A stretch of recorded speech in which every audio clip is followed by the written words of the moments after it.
¿Qué tal, chicos? El día de hoy vamos a platicar sobre la segunda parte del curso de neurofisiología, donde nos vamos a enfocar en diferentes funciones neurológicas que tienen que ver más con la capacidad integrativa de diferentes áreas del sistema nervioso central. Vamos a empezar hablando de la integración sensorimotora como una forma de introducción al estudio del sistema motor. Básicamente nosotros hemos estudiado en la última porción del curso al sistema sensorial como una forma de relacionarnos con nuestro entorno, ¿sale? Entonces el sistema sensorial nos ha ayudado a entender cómo nuestro organismo se relaciona con nuestro entorno y con nosotros mismos, ¿sale? Entonces esto nos ha ayudado a darnos alguna idea de cómo nosotros podemos, por ejemplo, recoger información lumínica, acústica, propioceptiva, táctil de nuestro cuerpo y poder integrarla no solamente para entender nuestro entorno, sino para poder ayudarnos a desarrollar otro tipo de funciones.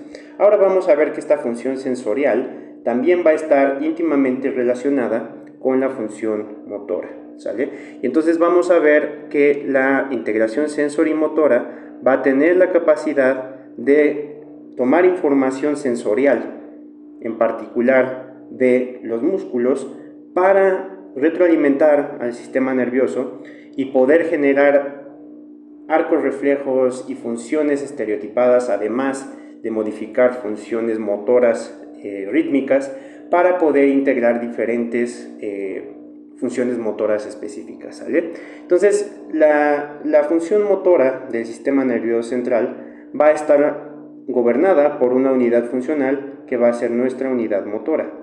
Ahora, la unidad motora va a ser, o va a estar más bien compuesta por dos elementos. Va a tener un compuesto, que es la parte muscular, que va a estar dada por nuestra fibra muscular. Entonces, una fibra muscular va a estar inervada por una motoneurona. Entonces, va a tener un componente muscular y un componente neurológico, y el componente neurológico va a estar dado por la motoneurona. Ahora, nosotros tenemos aquí un esquema de una unidad motora. Tenemos nuestro músculo, tenemos nuestra médula espinal. El músculo va a estar compuesto por fibras musculares que, una vez que se contraen, como vimos en la parte de fisiología celular, van a favorecer la contracción del músculo. Por otro lado, vamos a tener nosotros en el asta anterior de la médula espinal las neuronas motoras, y estas neuronas motoras son las que van a mandar el estímulo que posteriormente en la placa neuromuscular, una vez que se da la sinapsis y se libera acetilcolina a través de los receptores nicotínicos, se despolariza la fibra muscular y por lo tanto se da el acoplamiento excitación-contracción, va a favorecer la llegada de información neurológica directamente hacia el músculo, ¿sale? Entonces, las fibras musculares van a estar inervadas en diferentes niveles. Tenemos, por ejemplo, que nuestras fibras musculares en algunos casos van a tener un número elevado de motoneuronas. Cuando nosotros tenemos que múltiples motoneuronas inervan una misma fibra muscular, lo que nosotros vamos a tener por lo general van a ser movimientos de tipo fino, ¿sale? Cuando nosotros tenemos que una misma motoneurona inerva muchas fibras musculares, lo que nosotros vamos a tener es que en general vamos a querer tener movimientos de tipo más gruesos. Entonces, por ejemplo, en los músculos oculares, donde nosotros queremos tener un control de la mirada mucho más específico, las motoneuronas van a inervar una menor cantidad de fibras musculares para tener un control mucho más estratégico del movimiento. En cambio, por ejemplo, si nosotros lo que queremos es generar un movimiento muscular mucho más brusco, por ejemplo, del miembro inferior, pues lo que nosotros vamos a buscar es que para el cuádriceps tengamos que múltiples motoneuronas generan múltiples fibras musculares, ¿no? Y entonces esto le va a dar menos especificidad, pero va a tener también la capacidad de generar mayor fuerza. Ahora, como habíamos visto, la contracción de una fibra muscular va a poder ser susceptible a sumación, ¿sale? Y esta sumación eventualmente es lo que va a originar que las fibras musculares puedan tener diferentes características. Por un lado, las fibras musculares van a poder generar fuerza, ¿sale? Por otro lado, las fibras musculares van a generar tensión. Y además, las fibras musculares van a poder cambiar en longitud. Y todo esto, la velocidad en la que cambian de longitud, la velocidad en la que cambian de tensión, va a determinar, por ejemplo, la potencia con la que va a desarrollarse un músculo, ¿sale? Entonces los músculos, como van a desarrollar diferentes funciones, van a requerir sensores para poder regular estas características. Entonces, por ejemplo, los sensores de longitud muscular van a ser los usos musculares. Entonces, esto ya lo habíamos mencionado brevemente cuando hablamos un poco del sistema táctil. Entonces, los usos musculares van a sensar cambios en la longitud del músculo y esto le va a dar información para poder decidir cuándo un músculo se está extendiendo, cuándo un músculo se está acortando, ¿sale? Por otro lado, nos interesa también saber qué tanta tensión está acumulando un músculo. Y entonces también vamos a tener sensores de tensión muscular. Los sensores de tensión muscular van a ser los órganos tendinosos de Golgi, ¿sale? Estos órganos tendinosos de Golgi van a sensar la tensión y por lo tanto van a mandar información al sistema nervioso de qué tanta tensión está acumulando un músculo. Recuerden, cuando se está contrayendo un músculo, está aumentando la tensión. Entonces, cuando se contrae un músculo, se activan los órganos tendinosos de Golgi y van a mandar información de que se está contrayendo. Entonces, estas son dos cosas distintas. Aquí, lo que sensamos es cuando un músculo se acorta. Ahora, un músculo podría estarse contrayendo, pero no acortándose. Recordamos que hay contracciones isométricas y hay contracciones isotónicas, ¿no? Entonces, los órganos tendinosos de Golgi lo que sensan es tensión, mientras que los usos musculares lo que sensan es longitud, ¿vale? Ahora, la forma en que los músculos se van a reclutar va a ser también de diversas formas. Por un lado, vamos a tener aquí, tenemos nosotros motoneuronas de pequeño tamaño. Las motoneuronas de pequeño tamaño generalmente van a tener un umbral un poquito más bajo. Y como tienen un umbral un poquito más bajo y van a tener una resistencia que va a ser distinta a la que van a observar las motoneuronas más grandes, estas motoneuronas pequeñas se van a reclutar primero. Entonces, como se reclutan primero, pero inervan poquitas fibras musculares, van a iniciar reclutando pocas fibras, se genera poca fuerza, ¿sale? Entonces, primero, cuando se empieza a contraer un músculo, se van a reclutar motoneuronas de pequeño tamaño, las cuales van a reclutar pocas fibras musculares, y conforme se empiecen a reclutar más, posteriormente se van a reclutar las de mayor tamaño. Una vez que se reclutan las motoneuronas de gran tamaño que inervan muchas más fibras musculares, la fuerza muscular va a ser mayor, pero ve que aquí la capacidad de despolarizarse de estas membranas y de llegar al umbral va a ser muchísimo más baja. Entonces, temporalmente, primero se reclutan las motoneuronas pequeñas y luego las motoneuronas grandes. A esta propiedad específica de los músculos se le llama principio de tamaño. Entonces, este principio de tamaño me dice que las fibras musculares de pequeño tamaño van a ser las primeras en reclutarse, y entonces generalmente nosotros vamos a tener que primero vamos a reclutar fibras de pequeño tamaño, y estas fibras de pequeño tamaño van a empezar a acumular fuerza, y básicamente conforme va avanzando la contracción se va a dar el grueso más grande de la contracción muscular. Ahora, los músculos generalmente en el sistema musculoesquelético van a estar en relación con el sistema óseo y el sistema articular. Entonces, generalmente nosotros, si tenemos aquí una articulación, vamos a tener algunos músculos que van a generar una función flexora y algunos músculos que van a generar una función extensora. Hay que entender que esta torsión de la articulación va a depender en qué grado se contrae el músculo flexor y en qué grado se contrae el músculo extensor. Entonces vamos a ver que las redes neurológicas que regulan la contracción muscular van a regular en cierta medida tanto a los músculos flexores como a los extensores. Dependiendo del movimiento van a llamarse, por ejemplo, si lo que queremos es hacer flexión, agonistas y antagonistas. Si lo que queremos es hacer extensión, agonista y antagonista, ¿sale? Entonces, los sistemas neurológicos deben de regular tanto los músculos flexores como los extensores de cada articulación para dar el movimiento específico. Entonces, por ejemplo, si lo que queremos es hacer flexión, se va a dar una contracción o un acortamiento de los músculos flexores y un alargamiento de los músculos extensores, ¿sale? Con una relajación muscular. ¿Por qué? Porque inicialmente cuando estos se contraigan, a pesar de que estos son antagonistas, va a haber inicialmente una resistencia, y esa resistencia se debe vencer. Vamos a ver que ahí va a jugar un papel importante el órgano tendinoso de Golgi, por ejemplo, porque ciencia sensa que se empieza a alargar el músculo, pero empieza a acumular tensión y entonces relaja el músculo, ¿sale? ¿Para qué? Para facilitar el movimiento, como si fuera una navaja, ¿no? Sabemos que las navajas se empiezan a abrir primero poquito y luego ya se abren completamente, ¿no? Y eso es porque inicialmente hay resistencia, y no es sino hasta que se relaja el músculo antagonista que se puede llevar a cabo la flexión, ¿sale? Ahora, vamos a ver que las fibras musculares también se van a reclutar en diferentes niveles. Habíamos visto ya el principio de tamaño, en el cual las motoneuronas de pequeño tamaño que inervan pocas fibras van a generar poca fuerza, mientras que las motoneuronas de gran tamaño que inervan muchas fibras van a generar más fuerza. Ahora, si vemos eso en el contexto de cómo se reclutan las fibras musculares, vamos a ver que las fibras musculares, cuando son poquitas, aquí tenemos el eje de fuerza en el eje de las Y y aquí la longitud muscular. Entonces, para una longitud muscular dada, cuando tenemos poquitas fibras, no van a poder generar mucha fuerza.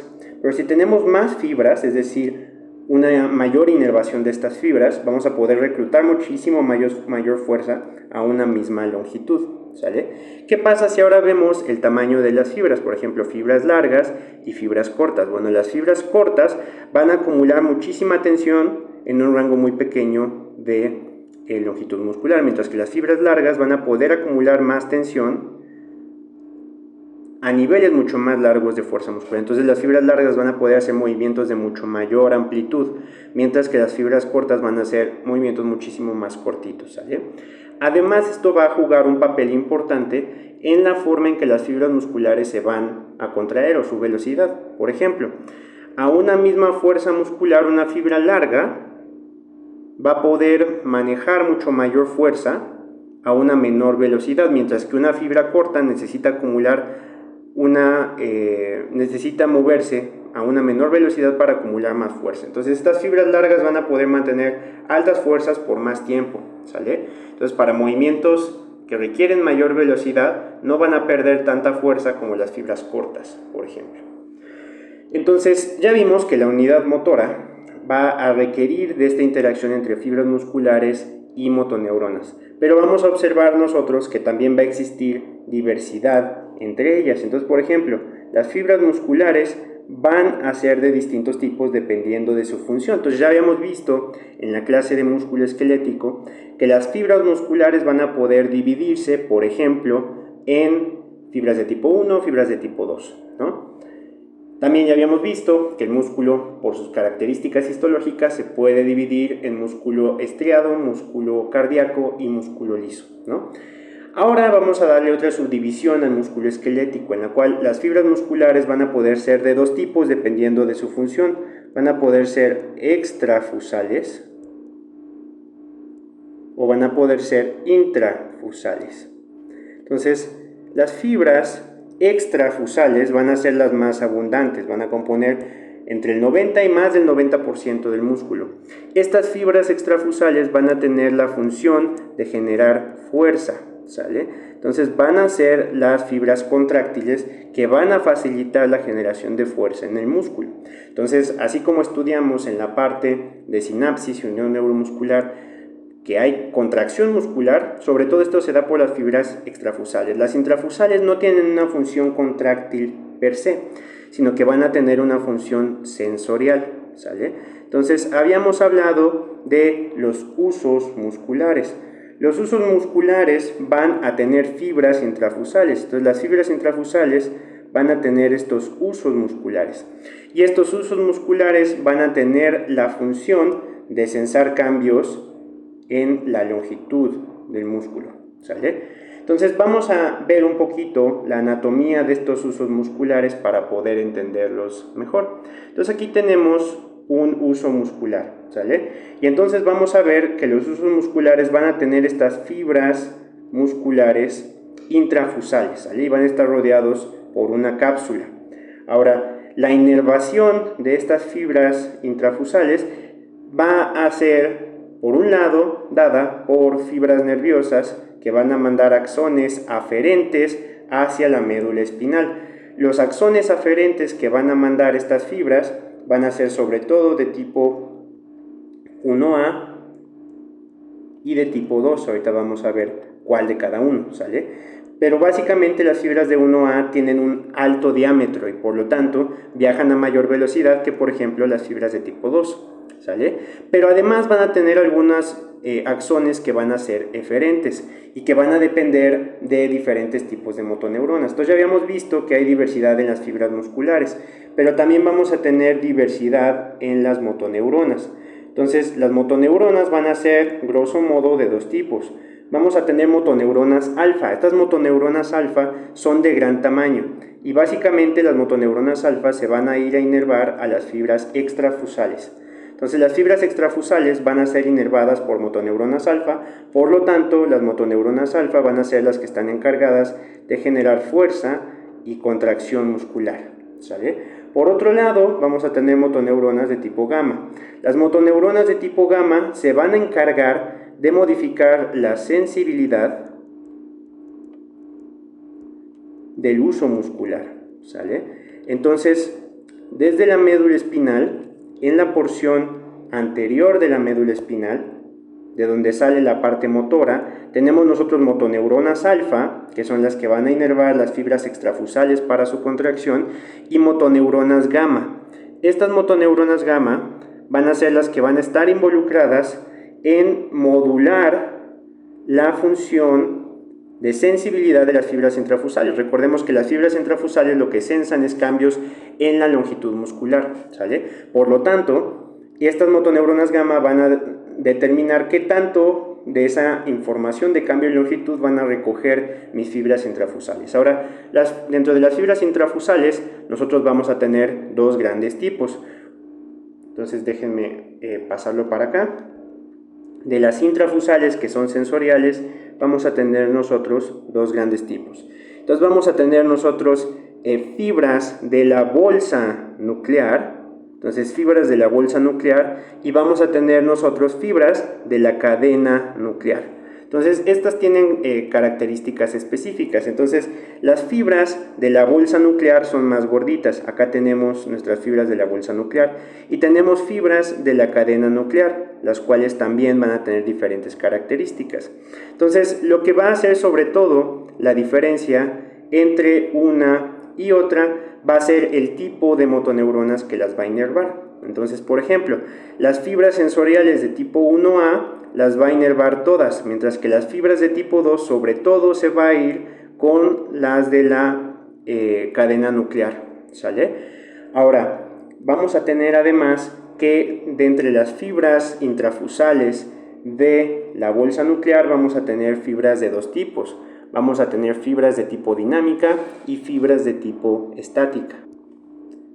Ahora, la principal relevancia de entender estas diferencias en las fibras intrafusales tiene que ver con el tipo de fibra sensorial que las inerva. Por ejemplo, las fibras de tipo 1A, que son estas que inervan a la mayoría, lo que van a sensar sobre todo es la velocidad de cambio en la longitud, ¿sale? Mientras que las fibras de tipo 2 lo que van a sensar sobre todo es la longitud en la que se da el cambio, ¿sale?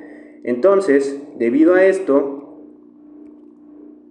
y debido a que las fibras, existen unas fibras de la bolsa nuclear que son inervadas solamente por fibras 1A, les vamos a llamar a estas fibras dinámicas, porque son las que se encargan de medir la velocidad, mientras que las fibras estáticas se van a encargar de medir más la longitud.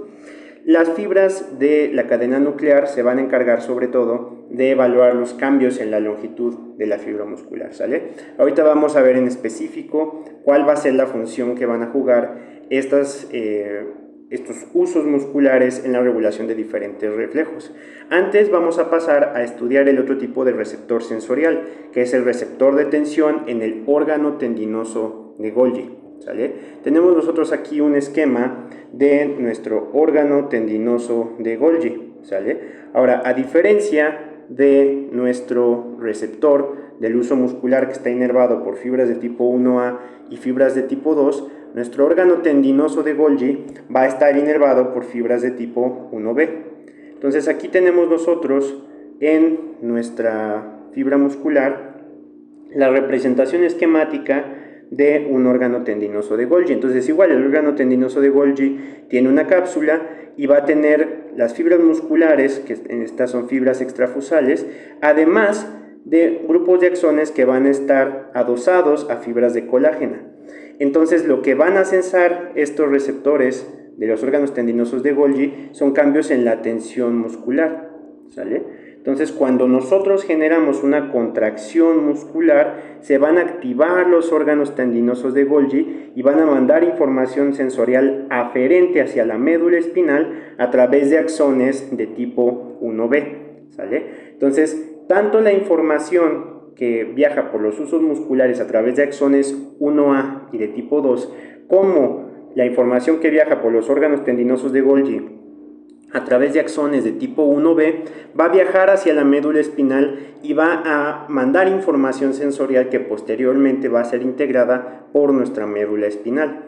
Ahora, cuando nosotros tenemos, por ejemplo, la información sensorial captada por los usos musculares y los órganos tendinosos de Golgi, esta va a entrar a través de los cordones posteriores de nuestra médula espinal y va a generar una respuesta motora. Esta respuesta motora va a tender a ser estereotipada y las respuestas motoras estereotipadas tienen un nombre específico que se llaman reflejos, debido a que básicamente el músculo va a estar mandando información sensorial. Esta información sensorial va a ser integrada a través de los cordones posteriores hacia la porción anterior de la médula espinal y va a regresar a otra función muscular específica. A este tipo de estructuras se le va a llamar arcos reflejos, ¿sale? Entonces los arcos reflejos lo que van a hacer es recoger información sensorial sobre el estado de contracción y alargamiento de una fibra muscular y va a mandar una respuesta motora estereotipada que se adapte a esta información sensorial. Los arcos reflejos, por su clasificación, los vamos a determinar de acuerdo al número de neuronas que van a estar involucrados en generar la respuesta motora, por ejemplo. Entonces, en el caso de un reflejo muy sencillo, lo que vamos a tener es una neurona sensorial que hace sinapsis en una neurona motora y la neurona motora hace la respuesta. Entonces a estos reflejos les vamos a llamar reflejos monosinápticos, ¿sale? Porque solamente van a involucrar la sinapsis de una neurona sensorial sobre una neurona motora. Ahora vamos a tener nosotros reflejos donde va a haber más de una sinapsis, ¿no? Entonces, por ejemplo, tenemos que se da una información sensorial que viaja por la médula espinal, hace una primera sinapsis en una interneurona y esa interneurona modifica la función de una neurona motora.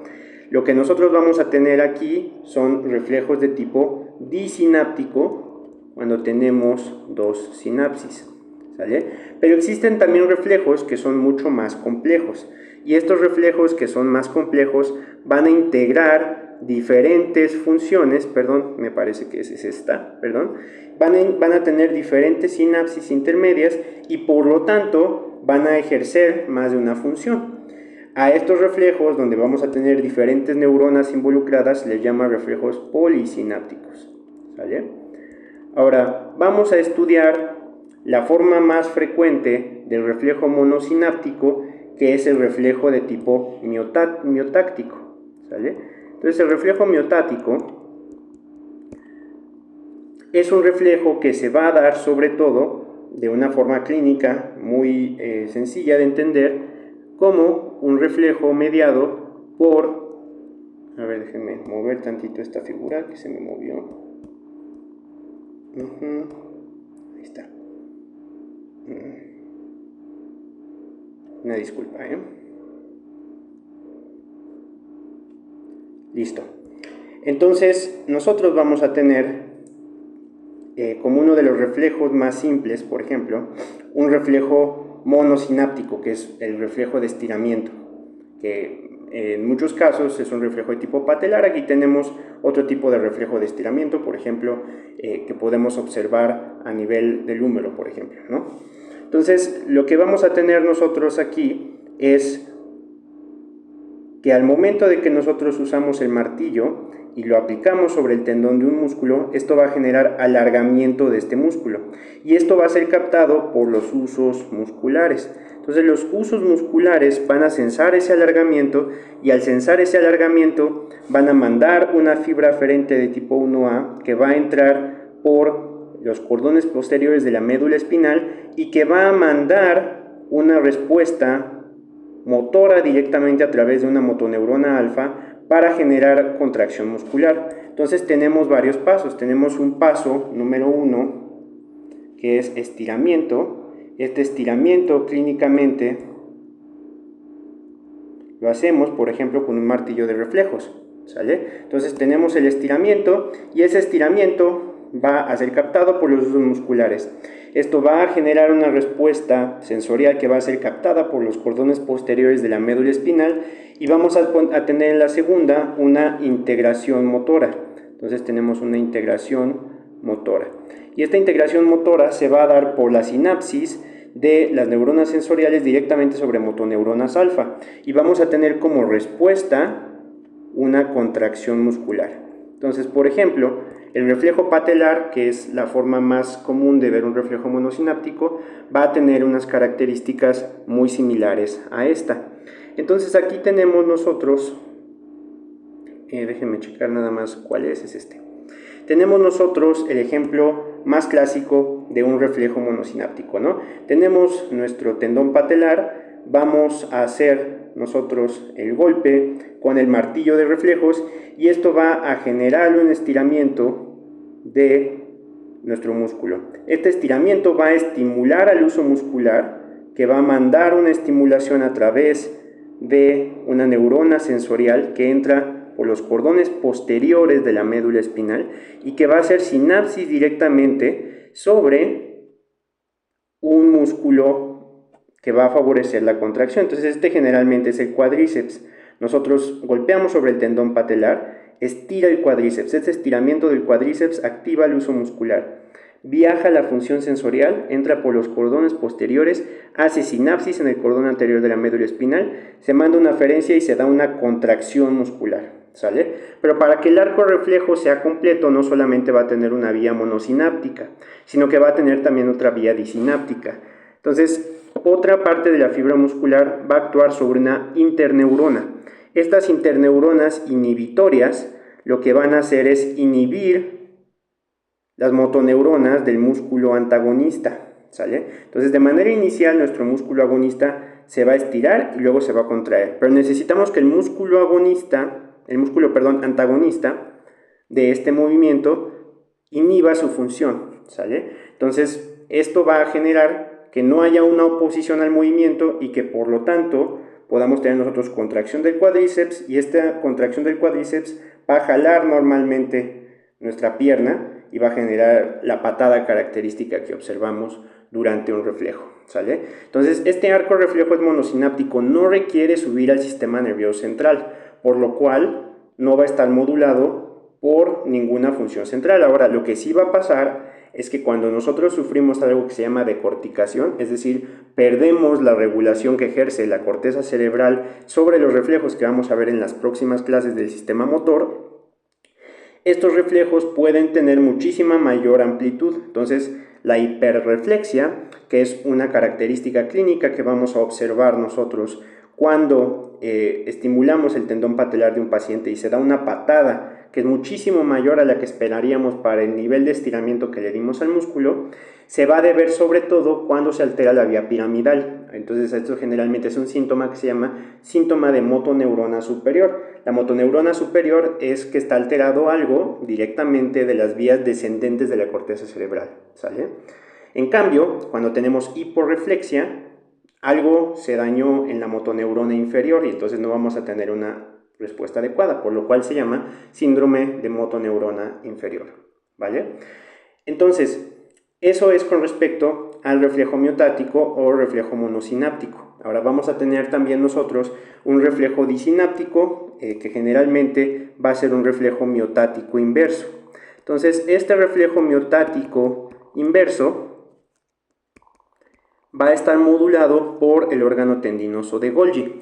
Entonces, por ejemplo, aquí tenemos un reflejo que va a estar modulado por una función disináptica. Entonces, estamos con lo mismo, tenemos nuestro tendón rotuliano o tendón patelar, y lo que vamos a tener es que, por ejemplo, vamos a tener la contracción que se da después de un reflejo rotuliano normal, ¿no? Y entonces, como se va a estar contrayendo nuestro cuádriceps, esta contracción va a ser detectada por el órgano tendinoso de Golgi. Esto va a ocasionar que se mande información sensorial a través de los cordones posteriores de la médula espinal y que tengamos, por un lado, una interneurona inhibitoria. Ahora, aquí es importante reconocer que el neurotransmisor involucrado en esta sinapsis inhibitoria puede ser GABA, pero más generalmente es glicina, ¿sale? Entonces se da por canales de cloro igual, y lo que vamos a tener es que esta interneurona va a inhibir la función motora. Entonces se está contrayendo nuestro cuádriceps, se activa el órgano tendinoso de Golgi y se activa un arco reflejo mediado por una interneurona, por eso es disináptico, y esto va a detener la contracción, ¿sale? Entonces esto evita que el músculo se contraiga de más y entonces va a autolimitar de cierta forma nuestro arco reflejo. Y por otro lado, para inhibir un poco esta contracción, va a activar al músculo antagonista.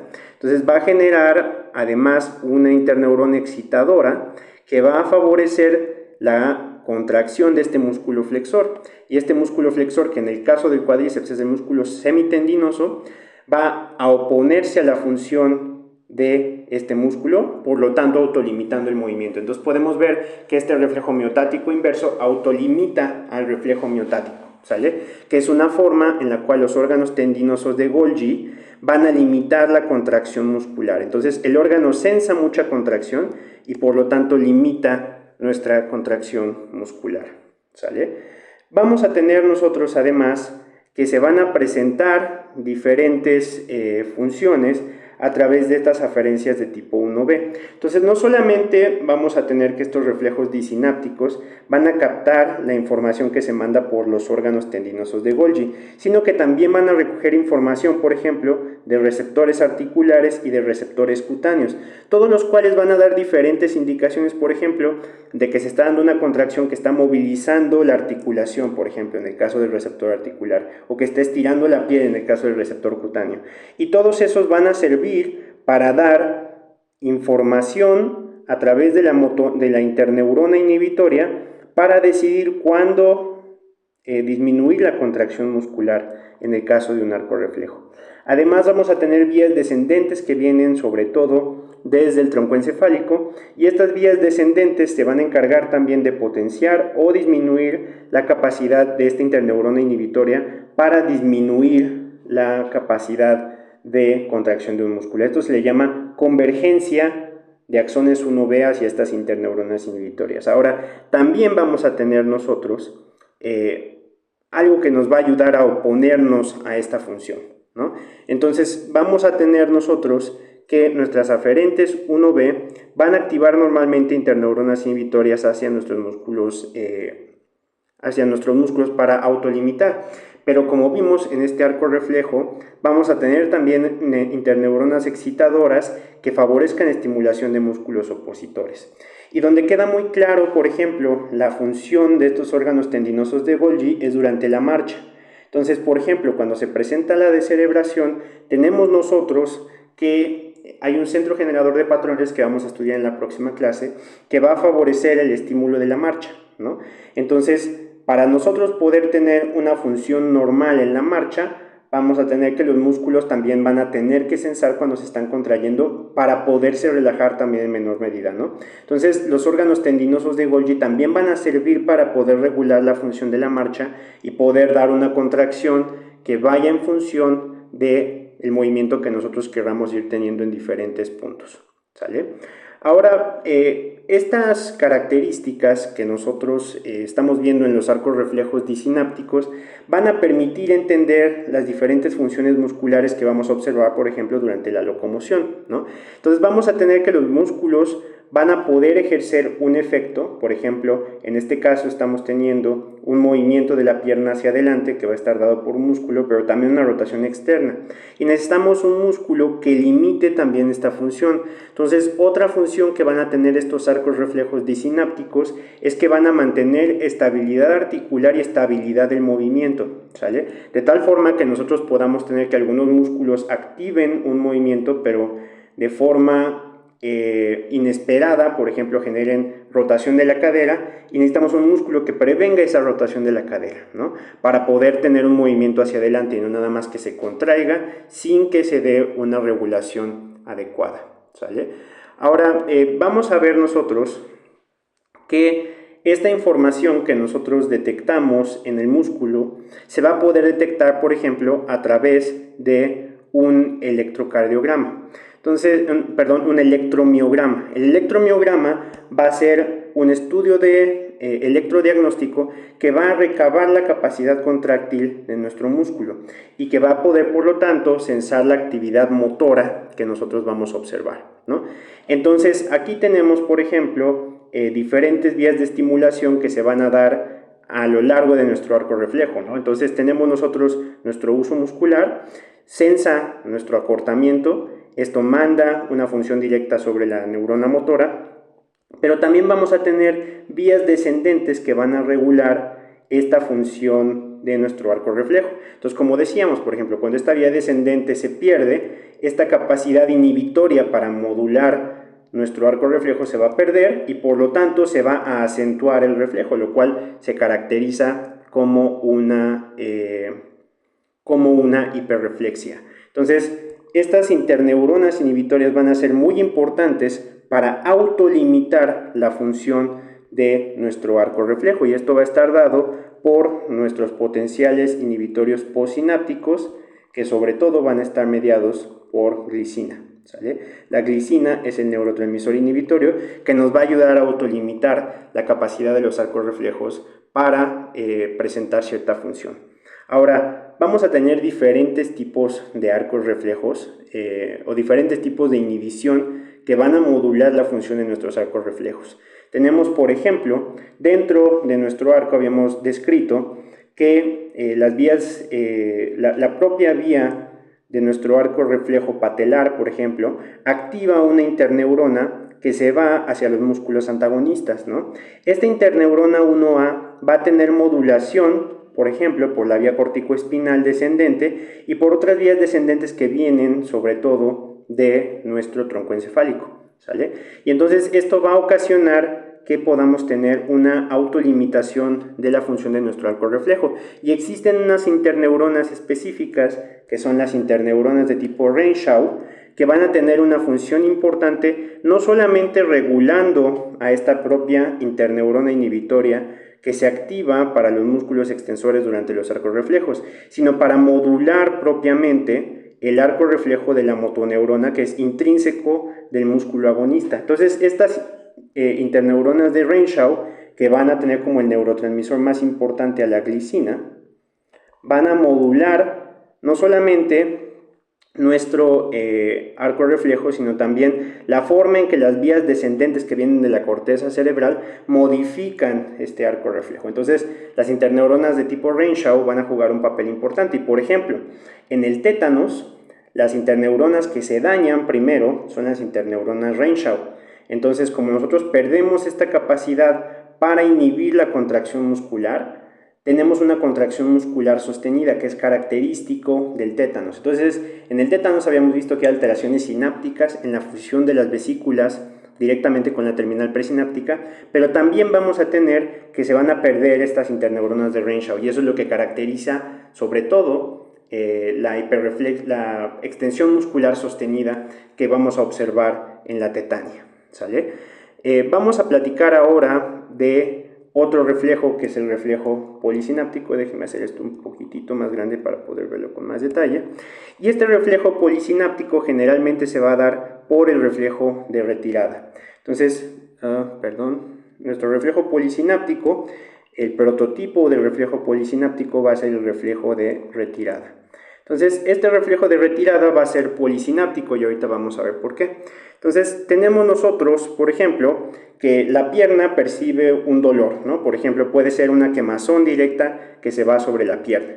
Y esto, aquí tenemos, por ejemplo, una persona que pisó algo puntiagudo, ¿no? Y entonces esto manda una aferencia directamente a través de los cordones posteriores de la médula espinal que va a hacer sinapsis en múltiples neuronas. Por un lado, vamos a tener que se va a favorecer una estimulación del músculo flexor. Entonces todos sabemos que pisamos aquí y de inmediato levantamos el pie, esto es una flexión, ¿sale? Pero también necesitamos inhibir al músculo extensor. Entonces, por un lado vamos a tener una neurona que se va a activar al músculo flexor y otra neurona que se va a inhibir al músculo extensor. Y esto va a generar que levantes el pie, ¿sale? Pero también, a diferencia de los otros reflejos que solo son en el lado ipsilateral, va a viajar hacia el lado contralateral, ¿sale? Y lo que va a hacer es que en la pierna contraria el reflejo va a estimular al músculo extensor. Entonces sabemos que, por ejemplo, levantamos el pie, pero también movemos el pie hacia atrás, ¿no? Y entonces, ¿para qué hacemos eso? Lo hacemos para poder contrarrestar este efecto flexor que tenemos acá. Entonces esto le va a brindar estabilidad a este movimiento de retirada que nosotros vamos a estar haciendo en respuesta a un estímulo doloroso. Entonces hay un estímulo doloroso, manda información nociceptiva directamente al asta posterior de la médula espinal y por un lado vamos a tener respuesta flexora ipsilateral, pero vamos a tener respuesta extensora contralateral y esta respuesta extensora va a tener la función de estabilizar el movimiento para poder llevar a cabo un reflejo de retirada exitoso, ¿sale? Ahora, cuando nosotros estudiamos la forma en que nuestras motoneuronas se van a interrelacionar, habíamos dicho que las motoneuronas alfa sobre todo favorecían contracción muscular, mientras que las motoneuronas gamma sobre todo modulaban la sensibilidad de la tensión muscular. Ahora, lo que a veces no se menciona es que las motoneuronas alfa y las motoneuronas gamma se van a poder activar al mismo tiempo.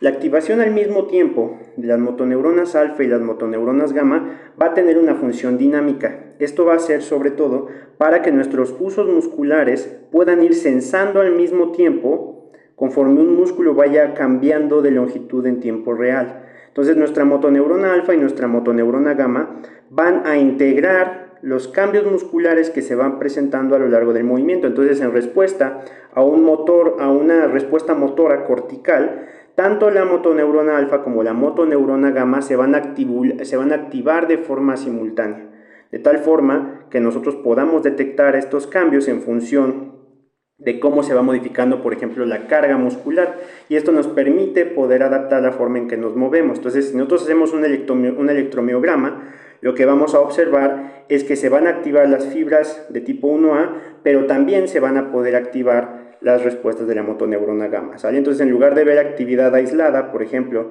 solo de aquí a la mitad de la motoneurona gamma y aquí al principio y al final de la motoneurona alfa, observamos algo que se presenta a lo largo de toda la función muscular, ¿sale? Entonces, aquí tenemos un ejemplo específico de cómo nosotros vamos a poder integrar la función de diferentes músculos que se acortan en tiempo real. Entonces, tenemos, por ejemplo, al músculo tibial anterior, y este músculo tibial anterior empieza a cambiar de longitud, se empieza a extender, manda a través del uso muscular una integración sensorial, pero al mismo tiempo el sóleo, que es el músculo antagonista, en lugar de extenderse se va a contraer, entonces va a mandar información además. Entonces, por un lado, como está mandando información de que se está alargando, va a favorecer contracción, y como está mandando información de que se está cortando, va a detener la contracción, ¿no? Y por lo tanto va a generar un estiramiento. Entonces, con esto podemos integrar actividad motora al mismo tiempo que se permita adaptarse a los cambios de acuerdo a la función motora que nosotros queramos tener en un determinado punto, ¿sale? Ya nada más para terminar, tenemos que hablar de estas formas en que nosotros vamos a regular a estas interneuronas y a estas neuronas en el asta anterior de la médula espinal, y se va a dar sobre todo a partir de vías intrínsecas. Entonces, por ejemplo, conforme nosotros tengamos adaptaciones de esta neurona del asta anterior, vamos a tener, por ejemplo, neuronas propioespinales que van a sensar los cambios en la activación de esta neurona y van a mandar información a centros superiores que posteriormente van a mandar vías córtico-espinales que pueden modular la función de esta neurona motora. Entonces estas neuronas propioespinales van a sensar cambios, por ejemplo, que se van a estar presentando, y estas neuronas propioespinales de forma característica se observan sobre todo en los segmentos espinales C3 y C4 y van a recoger información que se va a presentar en diferentes grupos musculares y que por lo tanto va a permitir mandar información a la corteza cerebral que permita decir, oh, esto está pasando en esta sección corporal, ¿sale? Entonces, ya nada más para recapitular y a modo de resumen de lo que acabamos de comentar, la información sensorimotora puede ser muy evidente sobre todo en los reflejos musculares estereotipados. Entonces, el reflejo monosináptico, que es el reflejo miotático, va a ser un reflejo monosináptico, ¿sale? En el cual el estiramiento del músculo viaja por fibras 1A y favorece la contracción de ese mismo músculo. El reflejo del tendón de Golgi es un reflejo disináptico. Como los órganos tendinosos de Golgi responden a cambios en la tensión muscular, vamos a sensar nosotros una contracción y esto va a mandar fibras 1B que va a favorecer relajación del músculo. Y el reflejo de retirada, por ejemplo el que se da durante un estímulo doloroso, es polisináptico y sobre todo se da en respuesta a dolor y temperatura. Recordamos que las fibras de dolor y temperatura son sobre todo fibras de tipo A delta y fibra C, o de acuerdo a la clasificación de los axones, fibras de tipo 2, 3 y 4, y esto va a generar por un lado flexión ipsilateral y extensión contralateral, que va a ser un reflejo de retirada para alejarnos rápidamente del estímulo nociceptivo. Entonces, con esto nos damos una idea bastante importante de la forma en que la información sensorial del músculo nos permite regular la función motora y podemos tener una preparación adecuada para pasar a la siguiente parte, en la cual vamos a ver cómo el sistema nervioso central, a través de diferentes vías descendentes y a través de interacción con otros órganos, como puede ser el cerebelo, otras porciones del sistema nervioso central, más bien como puede ser el cerebelo y los ganglios basales, van a regular la función motora en diferentes niveles. Muchas gracias, chicos, y que tengan un excelente día.